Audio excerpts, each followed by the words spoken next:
Guys நம்ம Vadivelu ஃபாட் ஃபாசிலோட Morrison இந்த படத்தை இப்பதான் தியேட்டர்ல பாத்துட்டு வந்தேன். சோ படம் எப்படி இருக்கு பார்க்கலாமா வேணாமா நல்லா இருக்கான்னு சொல்லிட்டு பாக்கிறதுக்கு முன்னாடி நம்ம தமிழ் சினிமால இருந்து ரீசன்ட்டான அப்டேட்ஸ் அதிரடியா நம்ம சேனல்ல இறக்கிட்டு இருக்கோம். சோ சேனலை செக் பண்ணி பார்த்துட்டு புடிச்சா சப்ஸ்கிரைப் பண்ணிருங்க. மாரிசன் இந்த படத்துக்கான ஸ்டோரி என்னன்னு பார்த்தா நம்ம ஃபாட் ஃபாசில் பாளையங்கோட்டை ஜெயில இருந்து ரிலீஸ் ஆகுறாரு. ஃபாட் ஃபாசில் ஒரு திருடன் ஜெயில இருந்து ரிலீஸ் ஆனோனே அவரோட திருட்டு தொழில ஆரம்பிச்சிருவாரு. நம்ம வடிவேலோட அக்கௌண்ட்ல ஒரு பெரிய காசு இருக்கும். அந்த பெரிய அமௌண்ட்டை நம்ம ஃபாட் ஃபாசில் எப்படியாச்சும் ஆட்டே போடணும்னு நினைக்கிறாரு.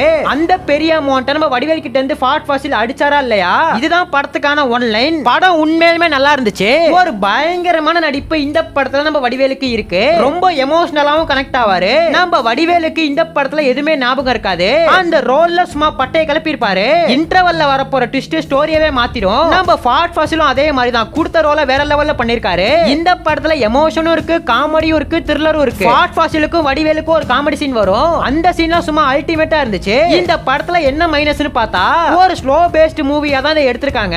ஃபர்ஸ்ட் ஹாஃப் ரொம்ப ஸ்லோவா போகிற மாதிரி ஃபீல் ஆகும். நான் முன்னாடியே சொன்னேன்ல இன்டர்வல்ல ஒரு ட்விஸ்ட் வரும்னு. அந்த ட்விஸ்ட் வந்ததுல இருந்து கதையே மாறிடும். அதுக்கப்புறமா கொஞ்சம் கொஞ்சம் பிக்கப் ஆகி கிளைமேக்ஸா வேற லெவல்ல முடிச்சாங்க.